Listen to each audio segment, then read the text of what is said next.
Chintels Paradiso society के tower ई और F को कंडम घोषित कर खाली करने के लिए लगाई गई धारा 144 के आदेश जारी किए जाने का सोसाइटी निवासियों ने विरोध शुरू कर दिया है।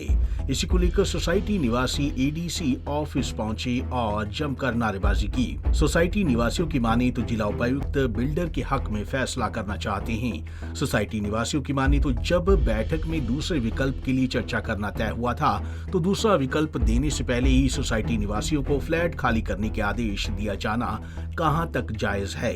आखिर ऐसा क्या हुआ जो डीसी ने सोसाइटी को खाली करने के लिए डिजास्टर मैनेजमेंट एक्ट के तहत आदेश जारी कर तुरंत छुट्टी पर चले गए। इन आदेशों में सोसाइटी के फ्लैट मालिकों के लिए कोई दूसरी व्यवस्था की जाने की कोई बात नहीं कही गई है। ऐसे में सोसाइटी निवासियों में रोष है। इसी को लेकर सोसाइटी निवासियों ने एडीसी ऑफिस का घेराव किया और जमकर नारेबाजी की।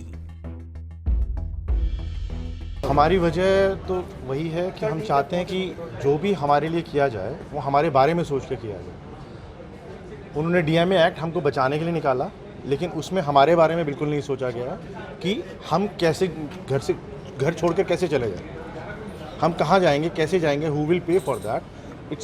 ये कहीं भी मेंशन नहीं किया गया। जो हमें समझ आता है कि थोड़े दिन पहले सीआईएल ने हमें ऑफ़र दिया, वी हैव बीन प्रेशराइज्ड कि हम वो ऑफ़र मान लें।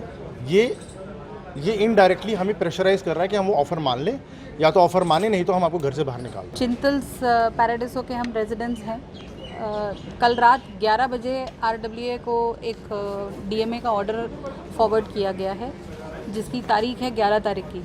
मतलब पहले तो कि 5 दिन बाद, वो भी 5वें दिन भी ख़त्म होने के बाद हमारे को फॉरवर्ड किया गया है, और अगले दिन से डीसी साहब छुट्टी पे चले गए हैं कि हम आके कोई मदद भी नहीं मांग सकते। तो बहुत ही मतलब समझ में नहीं आ रहा कि ऐसा क्यों किया उन्होंने। फिर उसमें कह रहे हैं 15 दिन में घर खाली करने के लिए, जो कि हमारे को कोई उसके लिए रिहैबिलिटेशन का ऑप्शन नहीं दिया गया। उसके अलावा जो हमारा क्या कहते हैं कि घर का पोजेशन जो है बिल्डर को दे दें।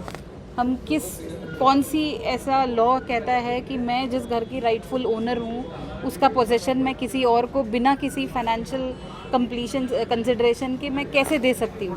किस बेसिस में? कोई मेरे को रिहैब नहीं मिल रहा, कोई कुछ नहीं मिल रहा। और अब डीसी साहब 24 तारीख को आएंगे, उसके बाद हमारे पास मुश्किल से 3 दिन। तो मतलब अगर गवर्नमेंट हमारे सुनने के लिए अगर बैठी भी नहीं थी तो इतनी जल्दी क्या था? 15 दिन में, 10 दिन में, या उनके 1 हफ्ते में हमारे को कागज़ देने के 1 हफ्ते में तो बिल्डिंग नहीं गिरने जा रही थी। जो 29 जनवरी को आईआईटी की रिपोर्ट आई और 15 मई तक या 16 मई तक उन्होंने कोई एक्शन ढंग से लिया नहीं, और अचानक अगले 8 दिन में जब वो छुट्टी पे गए हैं उस समय गिर जाएगी बिल्डिंग, वो हमें समझ में नहीं आ रहा। डीसी साहब ने ये बोला था कि या तो आपने जो उन्होंने रेट निकाला है 6500 का वो लेके, प्लस उन्होंने हमारी एक बात मानी कि इंटीरियर उसके अंदर शामिल करें, साथ में रजिस्ट्री के पैसे दे रहे हैं। बट वो ये बोलते हैं कि ऑप्शन 1 और ऑप्शन 2 में से जो दूसरा आएगा उसमें सीवीआरए की रिपोर्ट के बाद डिसाइड होगा कि रिकन्स्ट्रक्शन होगा या रीबिल्ट होगा या रेट्रोफिटिंग होगा उसका, या उसके अंदर रिपेयर किया जाएगा। लेकिन वो रिपोर्ट के बाद ही हो सकता है। तो अब वो कहते हैं कि 2 ऑप्शन में से एक ऑप्शन चूज़ करो। जब तक हमारे पास रिपोर्ट नहीं है तब तक हम कैसे चूज़ कर सकते हैं? ठीक है। साथ में जो इवैल्यूएशन हो रही है इंटीरियर की, वो इवैल्यूएशन अभी शुरू करी है उन्होंने। इवैल्यूएशन को शुरू हुए अभी 3-4 दिन हुए हैं। इतने बीच में उन्होंने निकाल दिया ऑर्डर कि आप यहाँ से वेकेट कर दीजिए।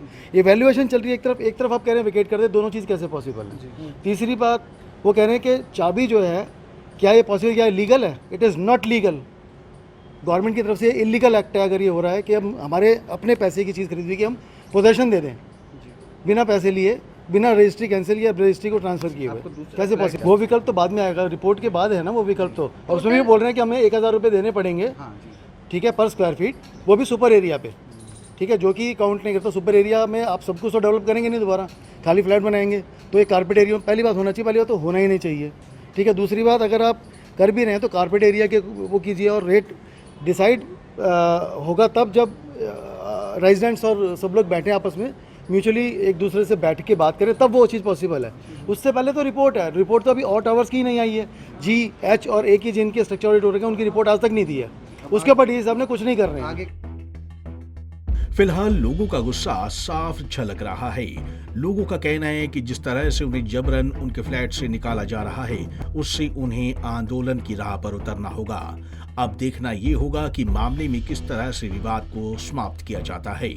पंजाब केसरी टीवी के लिए गुरुग्राम से नीरज वशिष्ठ की रिपोर्ट।